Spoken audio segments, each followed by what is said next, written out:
שנת 1948. 1 בינואר.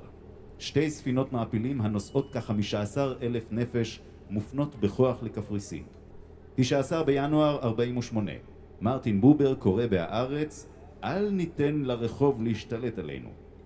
23 בינואר, תנועות השומר הצעיר ואחדות העבודה פועלי ציון מתאחדות ליצירת מפ"ם. 27 בינואר, מרטין בובר ויוד למד מגנס מזהירים מפני פסיכוזה מלחמתית. פברואר, ראשון בחודש, מכונית תופת מתפוצצת בחזית בניין הפלסטיין פוסט בירושלים. 2 בפברואר, הופעה ראשונה של להקת הצ'יזבטרון בפני קורס מקים בקיבוץ דליה. 22 בפברואר, 3 מכוניות תופת מובלות בידי עריקים בריטים מתפוצצות ברחוב בן יהודה בירושלים. עשרות הרוגים. 24 בפברואר, מועצת הביטחון פותחת את דיוניה על ארץ ישראל. מאי 1948, ב10 במאי, הפלמ"ח כובש את צפת. 12 במאי, כוחות ערביים בסיוע הליגיון כובשים את גוש עציון.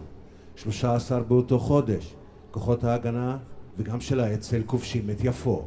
14 במאי, ההכרזה הרשמית על הקמת מדינת ישראל במוזיאון של תל אביב. באותו חודש, צבאות סוריה, לבנון, מצרים, עיראק וירדן פולשים לשטח ישראל. תל אביב מופצצת על ידי מטוסים מצריים. העיתון הדמוקרטי, כיום אין אפשרות לשמוח. הארץ מוצפת דם. 16 במאי, מנחם בגין, מפקד האצ"ל, מודיע בשידור כל החירות על הקמת גוף פוליטי חדש, תנועת החירות. נראה לי שיש לנו גברת שלום, מה שלומך? תודה. אני כילדה עברתי את מלחמת השחרור וגרתי בבית ישראל, שזה היה קרוב לגבול, ועברנו ימים מאוד קשים, בלי מים. חילקו מים, מסעית הייתה באה מחלקת מים לתושבים, והשתדלנו לצמצם את המים. היום שאני רואה איך המים זורמים בכל מקום, זה פלא. ב-7 במרס, השבועון טיים מפרסם פרטים על פרשת בן ברכה וטוען כי עורכי העיתונים בישראל ידעו על הפרשה. ב8 באותו חודש, יחס עוין וקריאות גנאי כלפי לוי אשכול, ראש הממשלה, בעת הופעתו בפני תא סטודנטים של מפא"י באוניברסיטה העברית בירושלים. אשכול יכנס התייעצות עם שרים ופרופסורים לדון באמצעים לרסן את הסטודנטים. ז'אן פול סארטר וסימון דה בובואר מגיעים לביקור בישראל. ועד ציבורי מיוחד בראשות אברהם שלונסקי מוקם כדי לקבל את פניהם בישראל. סארטר נושא הרצאות על מעמדו האינטלקטואלי וכאיש רוח. הפגנה באותו חודש אלימה של חוגים דתיים ספרדיים נגד נתיחת גופות בירושלים. התנגשות בין שוטרים לבין המובטלים בהפגנה בתל אביב נגד האבטלה ונגד המיתון. המפגינים קוראים לחם עבודה ובגין לשלטון. לי נראה שבמו הזמן הזה שעובר, אנחנו עדים, ככה אני חושב, למדינה אחת לשני עמים. לא נראה לי כי לפלסטינאים לא מפריע להכריז על מדינה פלסטינאית. אמרו להם, תכריזו, אין בעיה. אבל אני לא חושב שיש פלסטינאים או מנהיג שיעז לעשות כך, כי הסיבה המרכזית, ברגע שהוא יכריז על מדינה פלסטינאית, פה בשנייה הזאת הוא הכריז למעשה על קוויה של מדינת ישראל והכרה בה. הוא לא יכול לעשות את זה. זאת אומרת, יכול להיות שהם רוצים, אבל לא בטוח שיש מנהיג שמוכן להיות כזה באומץ ולהכריז על מדינה פלסטינאית, כי אז קבענו סוף סוף את הגבולות של מדינת ישראל, ואולי מדינת ישראל היום היא המדינה היחידה במערב שהקווים שלה הסופיים עדיין לא ידועים. לא יודעים מה הקווים הסופיים שלה. המדינה היחידה במערב. עוד באוקטובר 1967, הראשון לציון, הרב ניסים, פוסק שאסור לסגת מן השטחים הכבושים. עמוס אילון מבקר את ההוויה החדשה של הישראלים כחובשים בסדרת כתבות בעיתון הארץ. 1 בנובמבר 1967, נחום גולדמן מתריע מפני הלך רוח שוביניסטי מעורר דאגה לאחר המלחמה. 5 בנובמבר, מבנים של האוניברסיטה העברית בירושלים בהר הצופים נחנכים מחדש. 16 בחודש, בית המשפט העליון דוחה בקשה של 2 זוגות בני קיבוצים לנישואים אזרחיים, בנימוק כי לא בשלה עדיין השעה לתיקון חברתי כה יסודי. אנחנו כרגע קוראים קובץ שמופיע באיזה עיתון זה אותו? שבאיזה עיתון אמור להיות, כאילו לקחתם את כל האירועים ההיסטוריים. כל האירועים ההיסטוריים שקרו בצורה אובייקטיבית לחלוטין, 50 שנות המדינה הראשונה. בספר היסטוריה שזה קצת כתוב אחרת. בוא נראה לאן זה אמור להתחיל. פשוט החליפו כמה מילים. שטחים, החליפו לשטחים משוחררים. השפה היא השפה של העיתון הרשמי, של ידיעות אחרונות. אנחנו מתחילים עם 1968, גבירותיי ורבותיי, ב-2 בינואר, חיים בר-לב מתמנה לרמטכ"ל, יצחק רבין מתמנה לשגריר ישראל בארצות הברית. ב-11 באותו חודש מופקעות קרקעות במזרח ירושלים, שליש מהן בבעלות ערבית פרטית, לצורך הקמת שכונות מגורים. אדריכלים מזהירים מפני תכנון חפוז של השיכונים משיקולים פוליטיים. ב-14 באותו חודש סטודנטים דתיים מכריזים בסיום כינוס בחברון. ההלכה אוסרת להחזיר שטחים מארץ ישראל אשר שוחררו. ב-15 באותו חודש נעצר מזכיר ועד הסטודנטים הערבים בירושלים בחשד לחברות במחתרת חבלנית. מעצרו מעורר הד בארץ ובעולם והפילוסופים ראסל וסארטר קוראים לשחרורו. ב-21 באותו חודש ועידת היסוד של מפלגת העבודה הישראלית בין מפא"י, רפי והעבודה.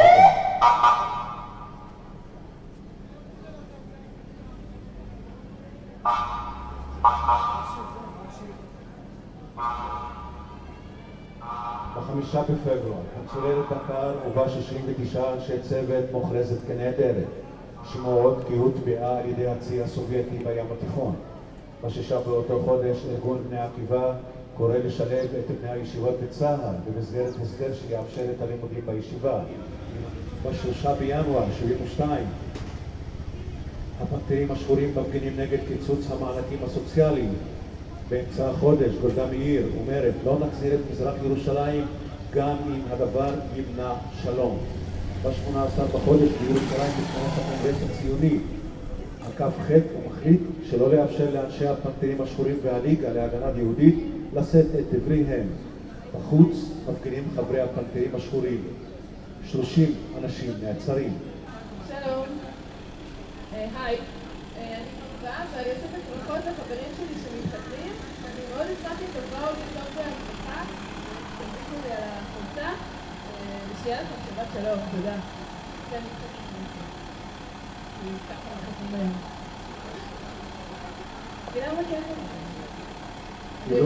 אילו נישואים אתם הולכים?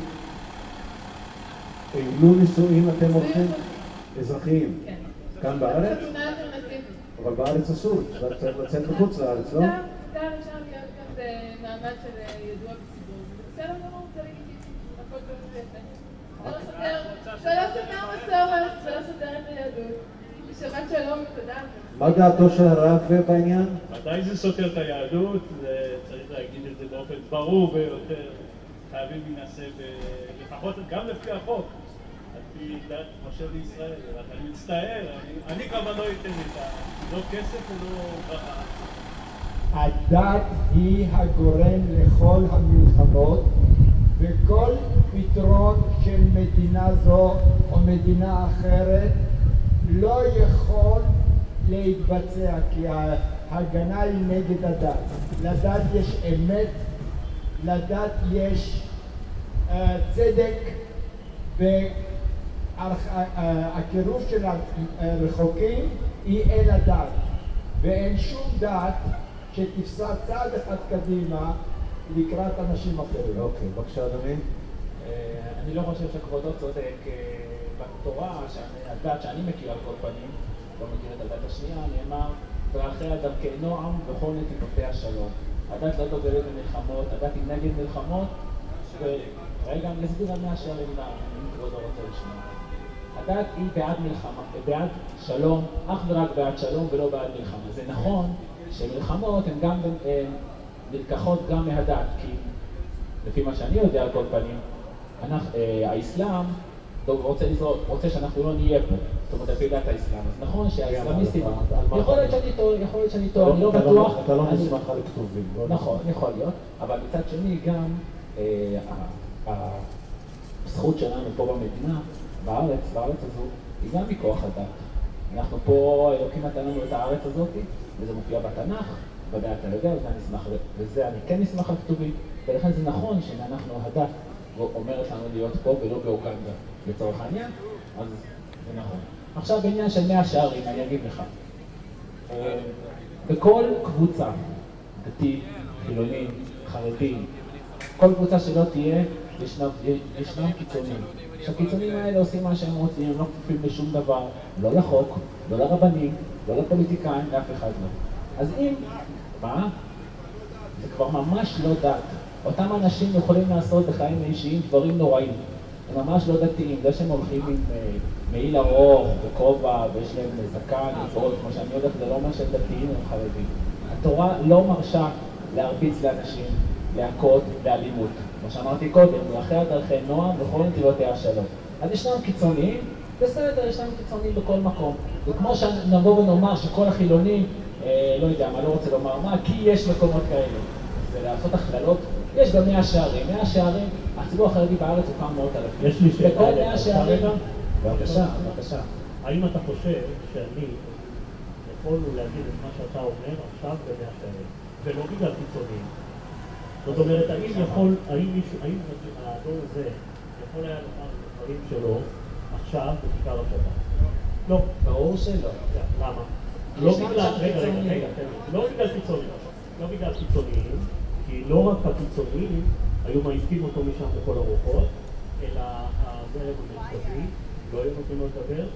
ביהדות, במקום שאליו להגיע, בימים האלה, אולי פעם זה לא היה ככה, הפכה להיות דת, תסלח לי, חשוכה, קיצונית, שרבנים כותבים ספרים בזויים, כמו למשל תורת המלך. אתה מכיר את הספר הזה? שמעתי על הספר. ספר שבכל מדינה אירופאית, מי שכתב אותו היה נזרק יש בארון התנ"ך היהודי, בארון הספרים היהודי. אני אמרתי לאן הדת הגיע. סליחה, ידוע לך כמה ספרים, ידוע לך כמה כותרים יוצאים כל שנה במגזר החרדי, ידוע לך? אתה לוקח ספר אחד ומנו מקיש לכל השאר, אתה אומר, לספר אחד, רגע שנייה, אתה לא יכול לקחת שוב, רגע שנייה, אתה לא יכול להסיק מסקנות מספר אחד, אתה לא יכול לקחת... זה לא אחד, תן לך עוד.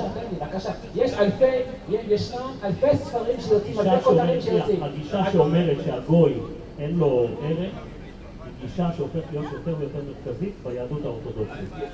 ידידי היקר, מהיכן כבודו מכיר את היהודית האורתודוקסית? אני אגיד, קודם כל איך אתה יודע שאני לא מכיר? אני שואל, שאלתי מהיכן, יש משהו שאתה לא מכיר. הפסקי ההלכה ששואלים את השאלה האם ניתן להציל גוי בשבת, אתה בטח מכיר אותם. מה התשובה?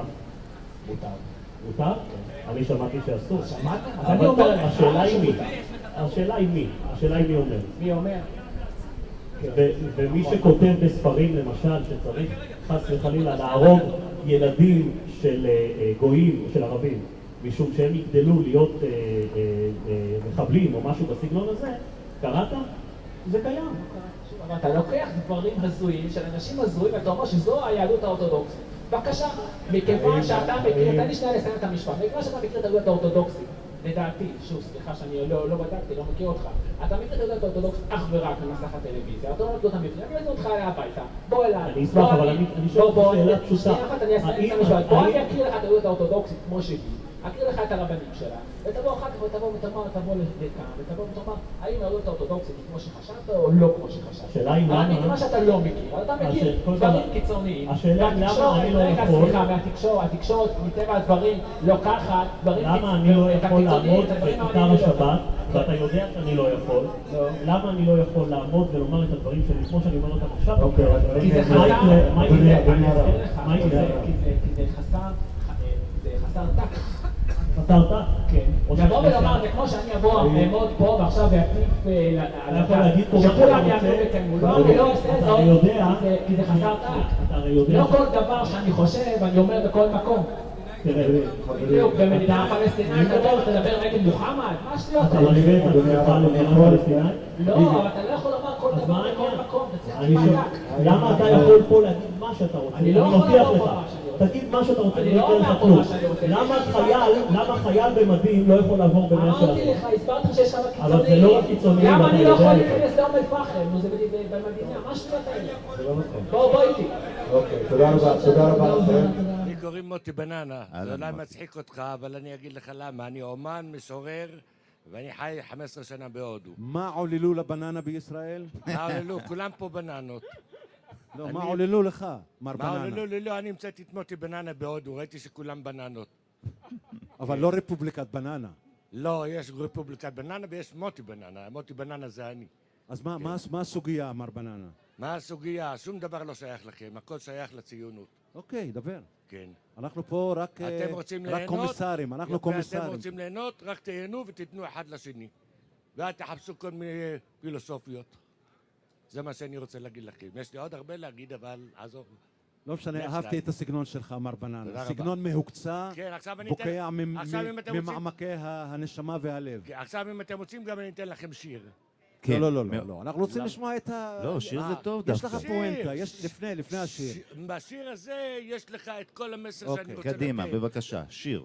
נורמלי רוצה להיות, נורמלי רוצה להיות, נורמלי רוצה להיות, לומד הרבה שההורים אחרי כוחה ללמוד עם המורים אינם יודעים מה זה להיות נורמלי, האם זה להיות מודאג, אני עושה מה שבא לי, בשבילי כל יום זה חג, ביחד כולם, נורמלי רוצה להיות, נורמלי רוצה להיות, לא רוצה ללמוד היסטוריה, לא רוצה ללמוד ספרות, אני מכיר את התיאוריה, לא מבין את המהות, נורמלי רוצה להיות, נורמלי רוצה להיות, מה עם העתיד הם שואלים?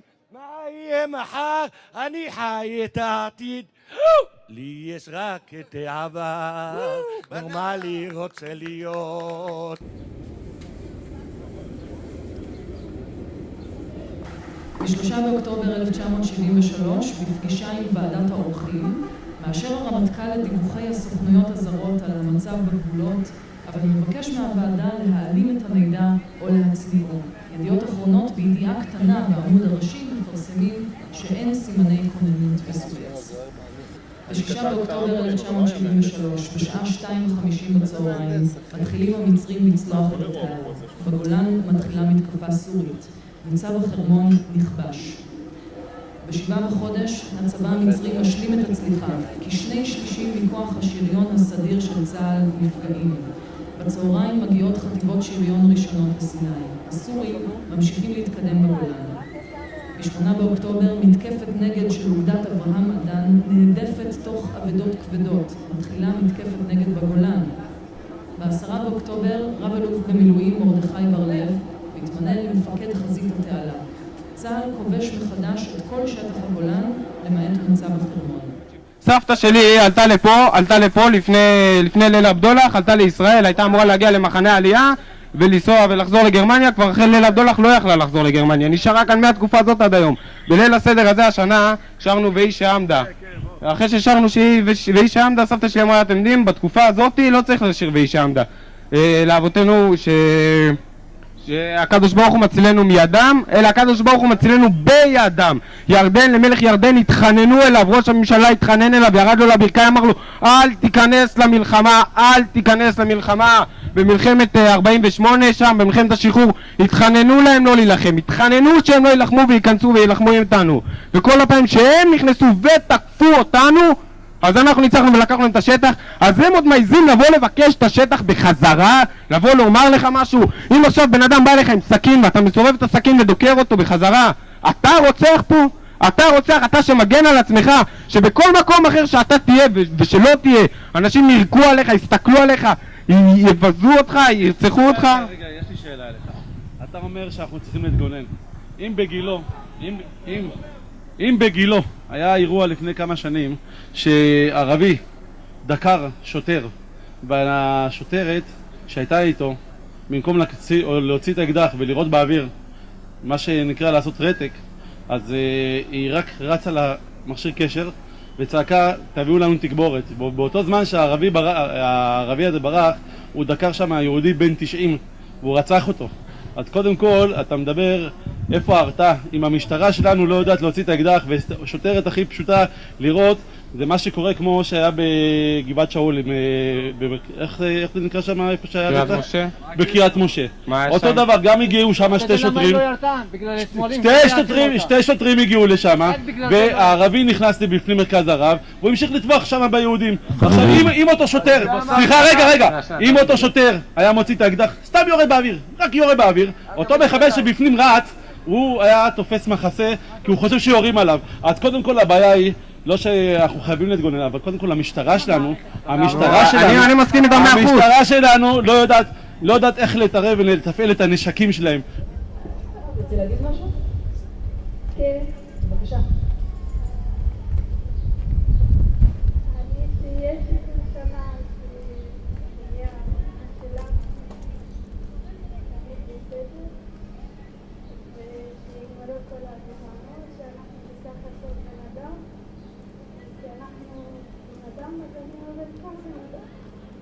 את ערבייה? כן. מאיפה? גם אני מהצפון, אני מעכו. מאיפה את מהצפון? נצרת. את לומדת כאן? מדברים כאן על גירוש, ניסיון לגרש את הערבים ב-1967, כלומר תולדות המדינה כהווייתם, מה שנקרא. כן? אם היית מקשיבה לנועה, אז פה באמת מדובר על יחסים מאוד מורכבים בין פלסטינים לבין ישראלים.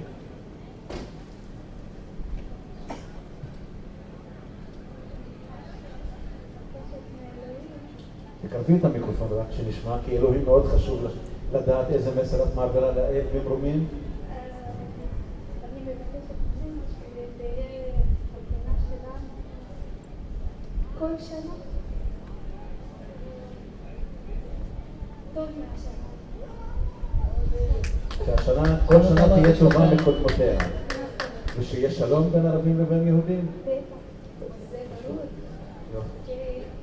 לא לגזענות. לא לגזענות. כי אנחנו מזמן ביחד, ואנחנו לומדים ביחד, ואוהבים ביחד.